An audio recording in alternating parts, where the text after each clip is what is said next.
هيرونيفر.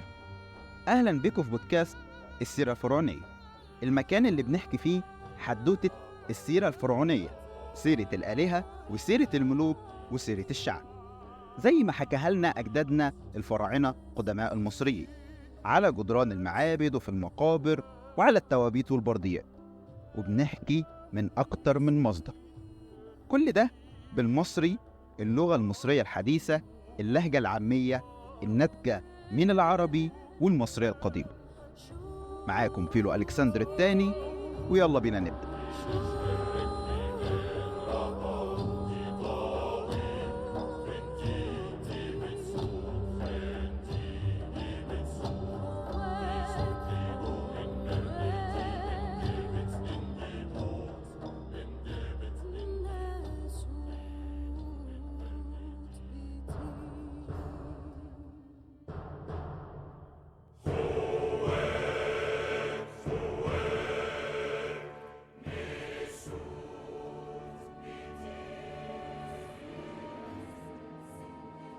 كان يا مكان يا سعد يا إكرام، ما يحلى الكلام إلا بذكر أجدادنا وأسلافنا الفراعنة قدماء المصريين، وعلمهم وحضارتهم وأدبهم وقصصهم وعظمتهم، زي ما قالوها لنا على جدران المعابد وفي المقابر وفي التوابيت والبرديات.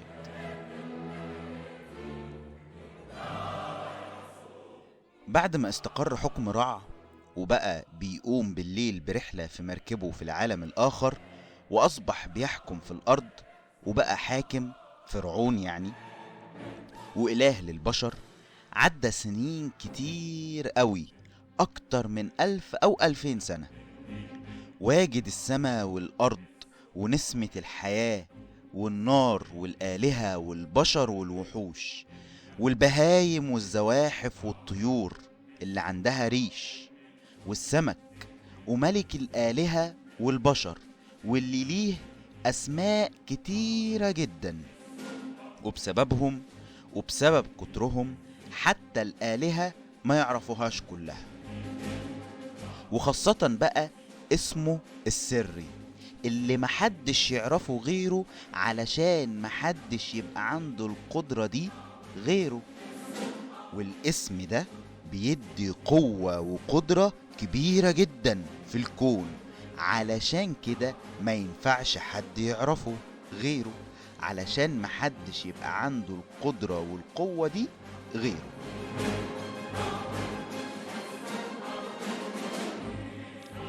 بس كان في الإلهة إست أو إزيس، كانت ست حكيمة، بس ما كانتش زي أي ست، دي كانت إلهة، أخت آلهة، بنت آلهة، حفيدة آلهة، وكان عقلها يوزن بلد، وكانت مكارة وذكية أكتر من 1,000,000 راجل. ست إست ب1,000,000 راجل زي ما بيقول، وكانت أعقل من ملايين الآلهة، وكانت على علم بكل اللي في السماء وكل اللي في الأرض، زيها زي رع بالظبط، إلا حاجة واحدة بس ما تعرفهاش، وهي اسم راع السري أو اسم راع الخفي.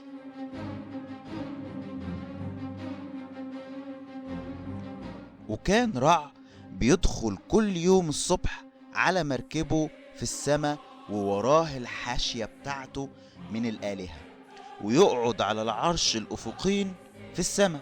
بس كان كبر في السن وعجز لدرجة إن لعابه بدأ يسيل وينزل يقع من بقه على الأرض. وفي يوم است انتهزت الفرصة دي بعد ما رع تف على الأرض، وأخدت حبة من لعابه اللي على الأرض ده وجمعته. يا ترى ليه؟ وهتعمل بيه ايه؟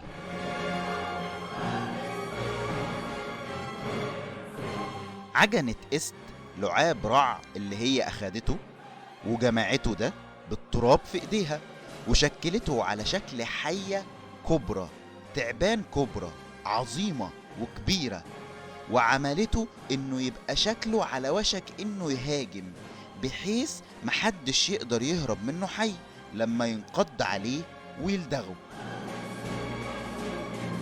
بس الحية ما كانتش حية ولا بتتحرك قدامها، ما كانش فيها الروح يعني. فراحت سابتها على جنب الطريق اللي راع كان بيختار حسب رغبته انه يعدي ويمشي فيه كل يوم.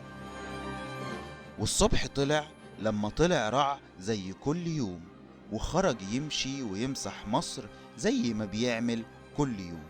ولما كان معدي في الطريق لقى الحية ثابتة مش حية، فخلاها هو بقدرته العظيمة حية، فهجمت على رجله ولدغته وهربت. وحس راع بالقرصة كأنها دخلت نار جوه جسمه، فصرخ الإله المقدس صرخة عظيمة من الوجع، لدرجة إن صوته وصل للسماء، وصح كل آلهة التسوع على صوت صرخته المقدسة العظيمة دي مفزوعين، وجريوا عليه كلهم وهم مخضوضين وعمالين بيقولوله: في ايه؟ في ايه؟ ايه اللي حصل؟ في البداية الإله رع ما قدرش يرد عليهم، علشان شفايفه كانت بتترعش وجسمه كله كان بيتنفض، لأن السم كان بينتشر بسرعة في لحم جسمه زي النيل، فيضان النيل ما بيغزو وينتشر في كل أرضه.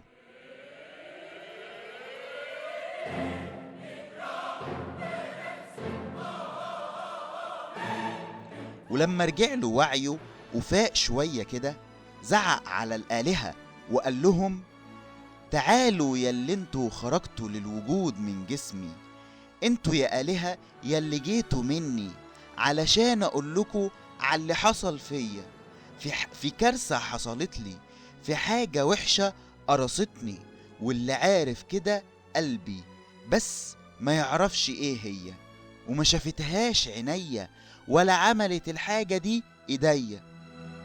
انا خلقت كل حاجة بس ما خلقتش الحاجة دي، ومش عارف مين عمل كده فيا، عمري ما حسيت بألم زي اللي فيا، ولا حاجة مؤلمة اكتر من دي. انا العظيم ابن العظيم، الامير ابن الامير، خطط ابويا اسمي، عندي اسماء كتيرة واشكال كتيرة، وصورتي متصورة في كل اله، ووجودي موجود في كل اله. اتوم وحور حنكو موجودين فيا، وابويا وامي هما اللي ادوني اسمي، وفضل اسمي مخفي جوه جسمي علشان ما تبقاش كلمات اي ساحر او ساحرة ليها اي قوة او سلطان عليا. ودلوقتي لما خرجت اشوف العالم اللي انا صنعته وعملته، وامشي في الارضين اللي انا خلقتهم، لدغتني حاجة مش انا اللي عملتها ولا خلقتها، حاجة معرفهاش. هل كانت نار؟ هل كانت مية؟ ورغم كده كان قلبي بيتحرك وجسمي بيترعش وبتتنفض كل أعضائي. ابعتولي وهاتولي كل الأولاد، أولادي المقدسين اللي كلامهم بيأثر وفيه شفا، اللي لسانهم حكيم واللي مكرهم بيوصل للسما.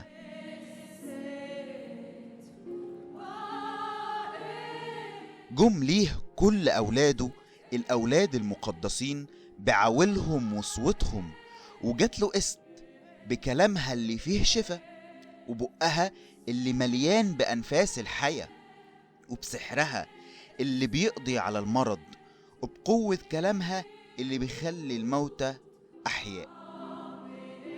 فقالت له: إيه اللي حصل؟ إيه اللي حصل أيها الوالد المقدس؟ إيه ده؟ هل قراصتك حية؟ أو لو أي مخلوق من مخلوقاتك استجرى بس يرفع راسه بس ضدك، هرميها على الأرض بالسحر الفعال وامنعه من إنه يشوف نورك تاني. وساعتها فتح الإله الجليل بقه وقال لقسط: أنا كنت ماشي في طريقي، وكنت بلف في منطقتي وأرضي حسب رغبة قلبي، علشان كان نفسي أشوف اللي صنعته من خلقي، فقرصتني حية ما شفتهاش، وهي ما كانتش نار ولا كانت مية، ورغم كده فأنا أبرد من المية وأسخن من النار. كل جسمي عرقان وعمال بترعش، عينيا مش قوية وعلشان كده مش قادر أشوف السما، والعرق نازل على وشي زي ما نكون في حر الصيف. فقالت له قست: قل لي اسمك يا بابا يا مقدس، لأن اللي بيقول اسمه وبنقول التعويذة بيه بيحيا وبيفضل حي. فقال لها رع: أنا اللي عملت السماء والأرض وربطت الجبال، عملت اللي عليها. أنا خلقت المية وعملت البحر الكبير الواسع. أنا اللي خلقت الطور للبقرة، وبنفس الشكل ده جه الأب لعالم الوجود. أنا اللي عملت الملكوت. أنا اللي عملت الملكوت السمائي وأسرار الأفقين، ونشرتهم زي الستار، وحطيت أرواح الآلهة فيهم. أنا اللي لما بفتح عيني بيجي النور للوجود، ولما بغمض عيني بيجي الظلام للوجود. أنا اللي بأمري بيجري النيل والآلهة ما تعرفش اسمي. أنا اللي عملت الساعات فجت الأيام للوجود، وأنا اللي بفتتح أعياد السنة، وأنا اللي بيعمل فيضان النيل. أنا اللي بيولع نار الحياة علشان تتعمل الأعمال، وأنا اللي بوفر الأكل في البيوت.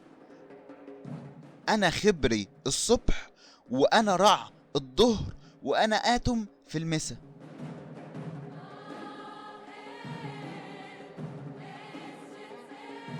ورغم كل ده سم الحية كان بيجري وبيتجول في عروق رع أكتر وأكتر، وكل الأعمال والأسماء اللي قالها الإله رع دي ما خففتش من ألامه ولا ادت له راحة.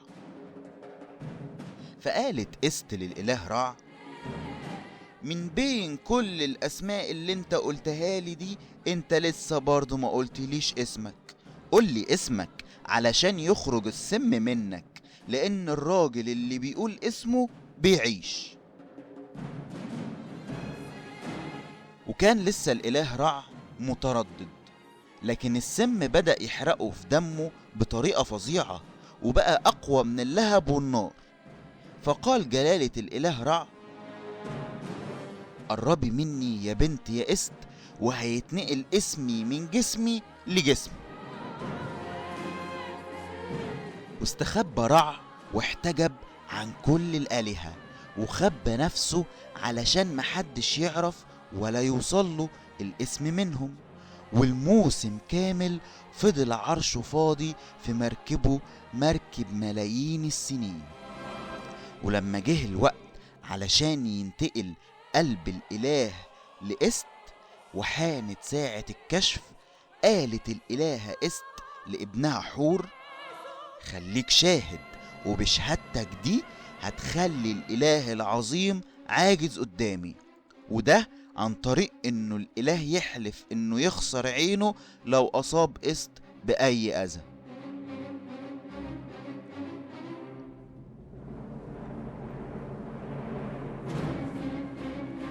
نقل الإله راعي العظيم اسمه لقست. فقالت الإلهة قست: ربة سيدة السحر التعويذة دي: امشي يا سم واخرج من رع، وانت يا عين حور اخرجي من الإله، واشرقي خارج بقه عن طريق ريق الفم التف. وهو كذلك، أنا اللي بتنفذ وأنا اللي بتعمل، وأنا اللي بتودي وأنا اللي بتجيب. أنا اللي هوقع السم القوي مهزوم على الأرض، لأن الإله العظيم قال اسمه ليا، ليعيش رع وليموت السم، ليموت السم وليعيش رع. وفلان ابن فلان هيعيش وهيموت السم، والسم هيموت وهيعيش فلان ابن فلان. هي دي كانت كلام السيدة العظيمة أميرة الآلهة وسيدتهم اللي عرفت رع باسمه الخفي الحقيقي.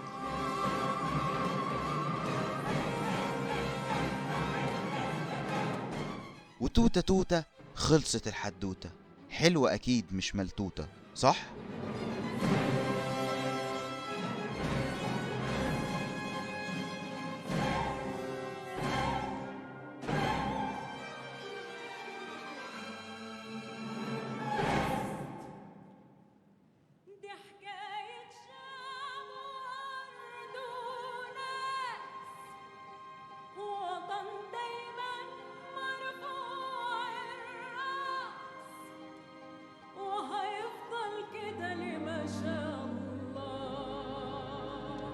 أول حاجة محتاجين نعرفها عن الحدوتة دي إنها ذكرت واتكتبت على شكل تميمة أو تعويذة سحرية لمعالجة الأمراض، خاصة سم الحية.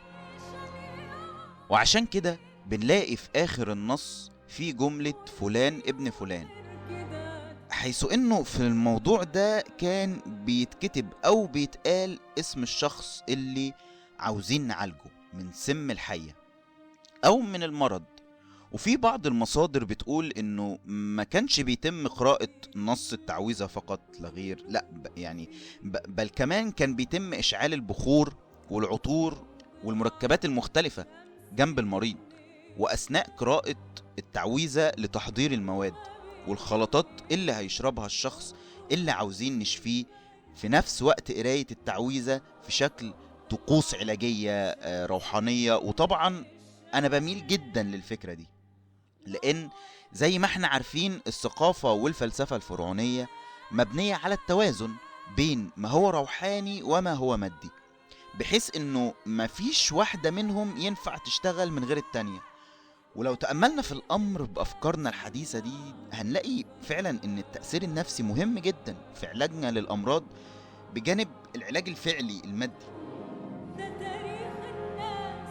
بتعرض لينا الحدوتة دي أجزاء مهمة جدا من تفكير وفلسفة الفراعنة قدماء المصريين، زي فكرة أهمية وقوة الاسم، وقد إيه المفروض يكون الاسم بيأثر على الشخص في معناه وماهيته.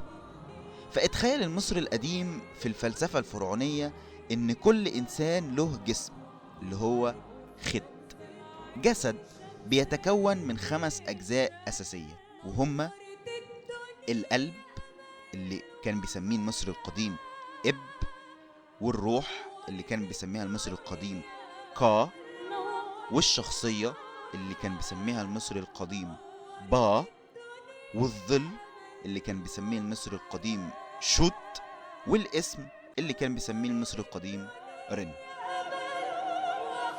نقولهم تاني: القلب إب، والروح كا، والشخصية با، والظل شوت، والاسم رن. وكان فيه كمان أجزاء زي آخ، وده بيعبر عن التفكير باعتباره أو كأنه كائن حي، أقرب ما يكون بفكرة الوعي في تفكيرنا الحديث يعني. والآخ بينتج عن اتحاد الكا والبا.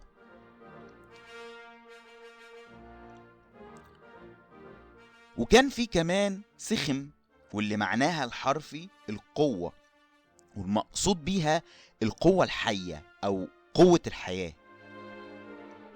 وكان فيه سح أو سح، واللي هي التمثيل الروحي للجسد المادي في العالم الآخر، اختصارا يعني شبح الإنسان بمفهومنا الحديث. وانا هشرح فلسفة التقسيم دي بالتفصيل في حلقة بودكاست في المستقبل عن تكوين الإنسان في الفلسفة الفرعونية. فالمهم لينا هنا اللي ليه علاقة بحدوتتنا اللي هو الرن، يعني الاسم، واللي شافه المصري القديم انه مرتبط بالإنسان. فكان ممكن نلاقي لكل شخص، خاصة الفراعنة الحكام، اسم ولادة واسم تاني له علاقة بالآلهة هو اللي بيختاره. وبتبين لينا الحدوتة ازاي الاسم له تأثير على نفع او ايذاء الشخص.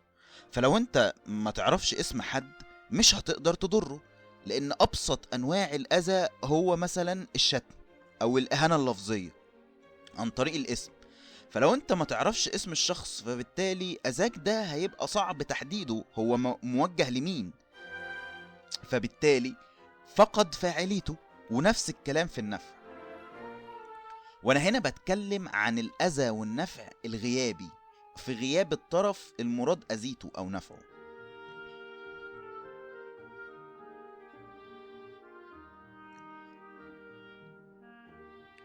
وده احد اجزاء علاقة الاسم بشخص الانسان. وفي جزء تاني وده في صميم الفلسفة الفرعونية، هو خلود الانسان من خلال خلود اسمه. ورغم انه يبان انه مجرد معرفة اسم الشخص هو كده خلد، يعني هيعيش في الحياة التانية بعد ما يموت في الحياة دي، ولكن المعنى الأعمق بالنسبة لي هو فكرة تخليدك للاسم ده. يعني ازاي تجعله ما يتنسيش، ازاي تخليه ما يتنسيش فعلا، لانه لو انت اتنسيت فانت كده اتمسحت من الوجود. وبالتالي ده كان اكثر عقوبة للمذنبين في الديانة الفرعونية. وعملية تخليد اسمك ده المفروض يكون عن طريق افعالك الكويسة حسب قوانين ماعة ال 42، وعن طريق انك تبني اماكن لتعبد الالهة وتتقرب ليهم، عشان الحياة الروحانية هتخلي فيه توازن ما بين تفكيرك المادي اللي ممكن يخليك تغلط وبين انصياعك لتعاليم الآلهة وخاصة تعاليم ماعد.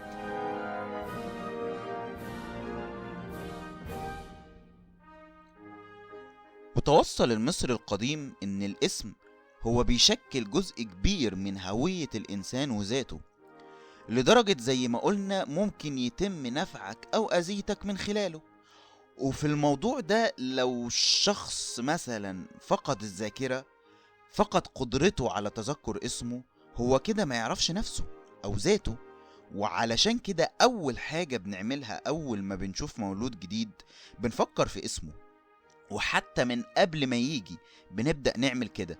وحتى بنعمل ده مع الحيوانات وأبناء الحيوانات، بنميل إننا نديهم اسم علشان يكون لهم هوية وذات خاصة بيهم زي الإنسان.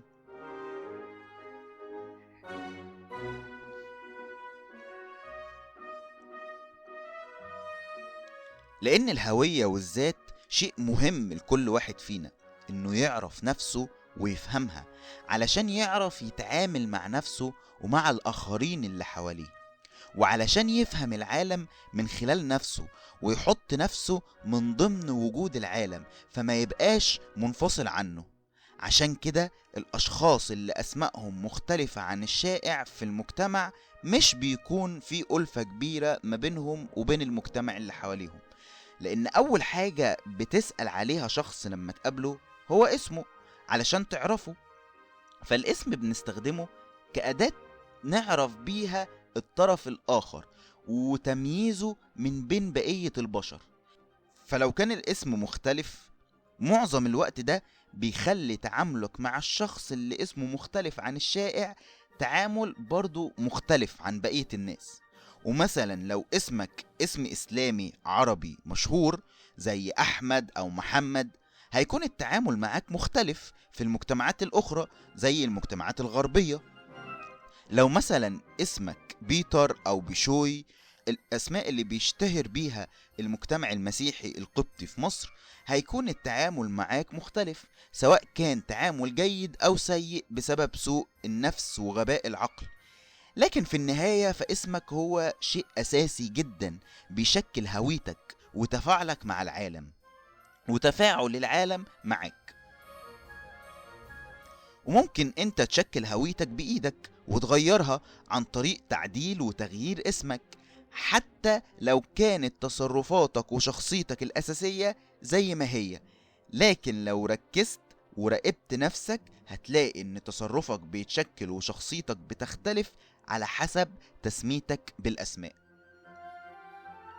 فلو اسم انت راضي بيه ومحبب ليك، محبب ليك شخصيتك، هتكون أهدى تصرفك هيكون ربما أكثر نضجا أو عقلانية، على عكس لو حد ندهك أو اتعامل معاك باسم انت مش بتحبه أو غلط في اسمك، فأكيد الشخصية أو التصرف بتتغير على حسب اسمك. بس مش معنى كده ان لو حد اسمه ذكي فهو هيكون اذكى، او لو حد اسمه عادل هيكون عادل في احكامه، لكن كله متعلق باختياراتنا احنا. هل هنختار نركز على معنى اسمائنا او الاسماء اللي بنختارها لنفسينا ونتعامل بناء على المعاني اللي بتعكسها وبالتالي تبقى مربوطة اكتر بهويتنا، ولا هتبقى مجرد حروف لا تشكل اختلافا عن حروف الآخرين مش هتفرق في حاجة لو غيرناها بأرقام؟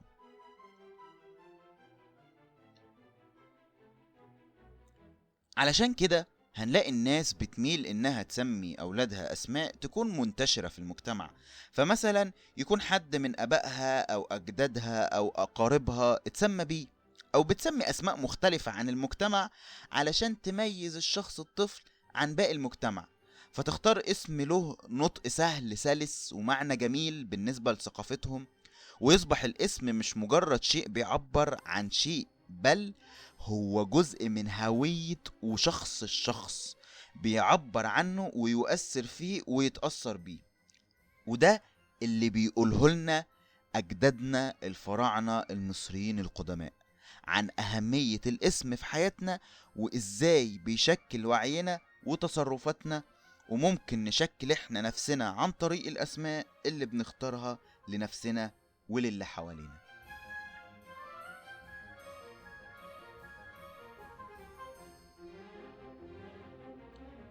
وعن تأثير الحية، ليه وإزاي الحية أثرت على رع الإله الأعظم كل الآلهة؟ وده بسبب ذكاء است وحنكتها، لأنها عارفة إن كل الموجودات والكائنات رع هو اللي عملها، فبالتالي هم حاجات أقل قدرة وتأثيرا من رع، فمش هيقدروا يأثروا عليه. فقررت است إنها تاخد جزء من رع، فبالتالي الجزء يحتوي على جزء من قوة أو قدرة الإله رع، علشان تدخله في عملية صنع الحية الكبرى. ومن هنا جت فكرة حاجة من قطره. عارفين اللي هو لما يقولك ده هيعمل عمل فيجيب حاجة من قطره، علشان انت لما تحتاج تأثر على حد محتاج حاجة او جزء من الشخص كأنها فيها قوته او جزء من قوته، فتبقى كأنها مفتاح للتأثير على الشخص ده. فكرة التأثير من القطر دي شبه او نفس فكرة انك مثلا مش هتقدر تعالج سم تعبان غير عن طريق سم التعبان ذات نفسه، انه لازم يكون معاك السم عشان تعرف تعمل الترياق.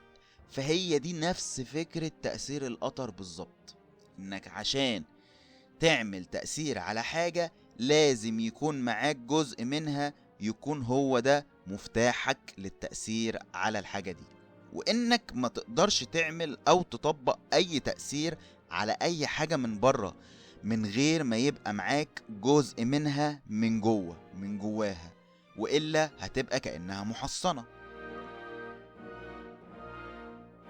وطبعا است لما شكلت الحية ما كانش عندها قدرة الإحياء واللي احنا بنسميها نفخ الروح، وعلشان كده معرفتش تخلي الحية حية، يعني تكون فيها الروح وبتتحرك، ولكن رع هو اللي يقدر يعمل كده علشان هو معاه القدرة أو القوة دي، ولأنه مش هو اللي صنع الشيء ده بنفسه، علشان كده كانت الحية لها تأثير عليه، وعلشان كده كمان معرفش يشفي نفسه من سمها، وكان محتاج تدخل است أو إزيس اللي هي كانت عارفة إنها الوحيدة اللي قادرة على شفائه، لأن الحية من صنع إيديها، فبالتالي هي عارفة إيه هو التركيب اللي هيعالج سم الحية دي.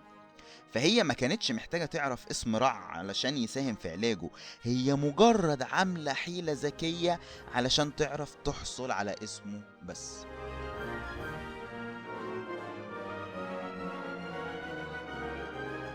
والإله رع في الحدوتة دي كان ليه أوصاف كتير بيقولها على نفسه أو بتبدأ بها الحدوتة.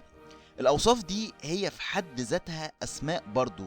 يعني لما تقول على شخص إن أبو محمد أو أبو تامر، هو ده في حقيقته اللغوية يعتبر وصف إن الشخص ده الأب البيولوجي لمحمد، أو إن الشخص ده هو الأب البيولوجي لتامر. يعني هو اللي اتجوز أم محمد أو هو اللي اتجوز أم تامر ومارس الحب معاها فجابوا محمد أو جابوا تامر للوجود. كل ده وصف مختزل في كلمة أبو محمد أو أبو تامر. وفي نفس الوقت إحنا بنستخدم اللفظ كاسم بنعرف به الشخص أكتر ما هو وصف يوصف الشخص. نفس الكلام مع رع، كان دي هي صفات له ولكنها أسماء في نفس ذات الوقت. والصفات زي ما وضحنا بتيجي من الفعل، فهو بيتصف بالفعل اللي هو عمله أو متوقع منه إنه يكون عمله. وده بيتضح لما تيجي است تقوله إنك قلتلي كل أسمائك بس لسه اسمك الخفي مش فيهم.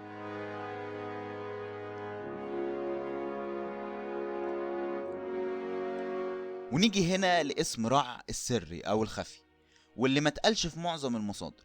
وأظن ده بديهي، لأن اسم سري مش المفروض إن حد يعرفه، مش المفروض إن است بعد ما عرفته إنها تسربه سواء للآلهة أو لحد من البشر. ده على مستوى التحليل المنطقي للحدوتة. ولكن بعض المصادر ذكرت إن اسم راعي السري اللي نقله لإست مش عن طريق القول أو الكلام، ولكن بطريقة ما اتشكل في جسم أو عقل إست، كأنه اتنقل من داخل جسم رع لداخل جسمها. وده كناية عن قمة الخفاء والسرية. فبعض المصادر ذكرت انه الاسم ده هو امن او امون، واللي لو فاكرين في حدوتة نظرية الوجود للثمون المقدس كانت ذكر انه كان واحد من الآلهة الثمانية اللي تشكلوا وظهروا للوجود من المبدأ الاول او المية الازلية. وكان هو وقرنته يعني اخته وزوجته في نفس الوقت امن امنت او امون امونت بيمثلوا او بيشكلوا القوة الخفية او الخفاء المتمثل في الهوى او اللامحسوس او اللامدرك. ومعنى كلمة او لفظ امون او امن في لغة الميدونيتر حرفيا معناه الشيء الخفي او المخفي او الخفاء ذات نفسه. علشان كده هيكون انسب تعبير عن اسم رع المخفي ده انه يكون امن او امون، سواء معنويا لإسقاط المعنى مباشرة أو حتى لفظيا لمجرد التعبير عن كلمة اسم خفي برن آمن مثلا أو آمن رن.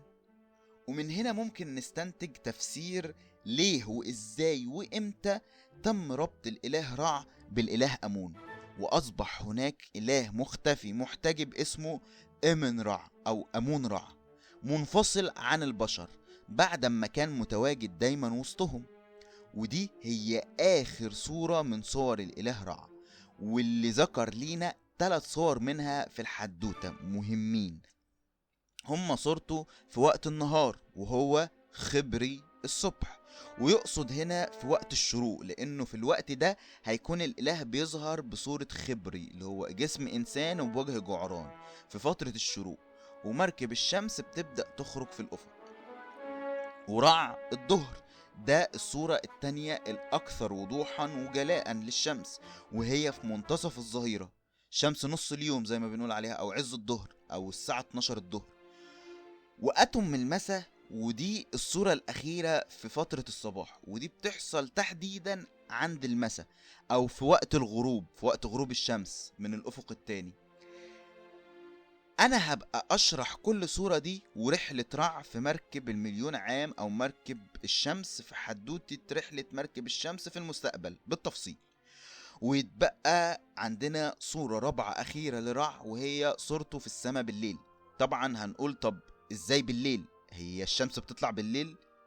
بالظبط، هو ده المقصود. الشمس ما بتطلعش بالليل، بتبقى مش موجودة، في السماء، يعني بتبقى كأنها مخفية ورا الأفق أو محتجبة في العالم الآخر، وعدم وجودها هو تم التعبير عنه بآمن أو أمون، رمز الخفاء أو اللا وجود.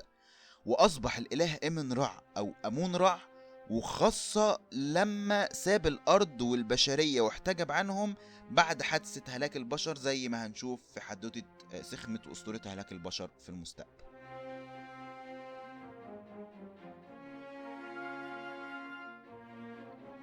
وطبعا بنلاقي إسقاط للخفاء والاحتجاب اللازم علشان يتم نقل اسم خفي وسري عن طريق ذكر إن الشمس غابت واختفت من السماء لمدة موسم كامل، وربط إنه دي الفترة اللي اتنقل فيها اسم راعي الخفي لإست. مصطلح وفي شيء في الفلسفة الفرعونية المصرية القديمة هنا مهم جدا، هو إن الشيء السري ما بيتنقلش لما نبقى عاوزين نوصله لحد تاني بطريقة مباشرة. يعني الأسرار والخفايا بتتنقل من الشخص الحامل ليها للشخص اللي بعده عن طريق إنه يشوفها أو يحسها أو طرق تانية مختلفة، لكنها ما بيتمش كتابتها أو تسجيلها، وبرضه ما بيتمش التحدث بيها بالطريقة العادية أو علنية، لما في ذلك من خطورة لإفشاء هذه الأسرار أو تعرض هذه الخفايا للفضح. ممكن يكون ده أحد التفاسير لجانب من جوانب إن حاجات عن الديانة الفرعونية والفلسفة والأفكار ما اتنقلتش لينا كلها بسبب سريتها وإخفائها عن مثلا الدخلاء والمحتلين في العصور الفرعونية المختلفة، وبسبب عدم تسجيلها كتابة أو نقلها شفاهية لغير المختصين بيها من الكهنة، تم فقدها للأسف وسقطت في طي النسيان. وممكن ناخد الموسيقى والتسجيل الموسيقي داخل هذا التفسير، ولو اني شايف انه اكيد تم تسجيل بطريقة ما الالحان والموسيقى الفرعونية، بس احنا لسه ما اكتشفناش الطريقة دي في النصوص الفرعونية حتى الان.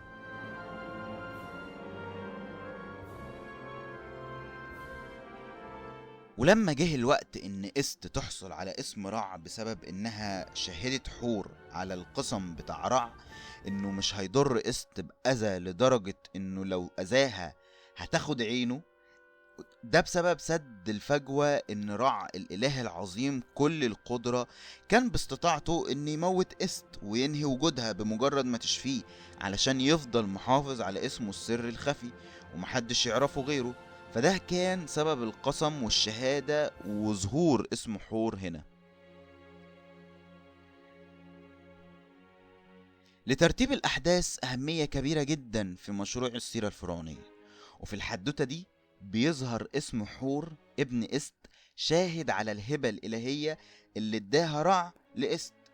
لكن وضع الحدوتة دي هنا في السيرة قبل بداية الصراع بين أوزير وست، لأنه حور مش هيتولد غير في أثناء الصراع ده، فعشان كده حدث ولادة حور لسه ما جاتش. وكمان لأن في وقت الصراع بين أوزير وست كان رع ساب الأرض وخلاص، يعني وطلع لمركبه في السماء. يعني بعد حدوتة أسطورة هلاك البشر أو أسطورة سخمت، واللي هنلاقي فيها أوصاف لرع بعد ما كبر في السن أكتر وعجز أكتر، والأوصاف دي ما بتنطبقش عليه هنا، فبالتالي يبقى الحدث ده حصل الأول قبل حدوتة الإلهة سخمت.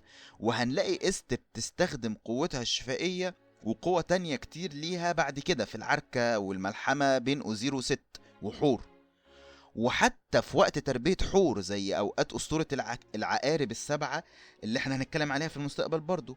كل ده حصل بسبب اعتقد حصول است على اسم راعي الخفي واستخدامه، ان هي استخدمته في قوتها الشفائية وفي الملحمة اللي حصلت ما بين أوزير وست حور، وفي تربية حور قدرت تستخدم القوة الشفائية اللي خدتها من اسم راع دي في انها يبقى عندها قوة بعد كده زي القوة الخارقة.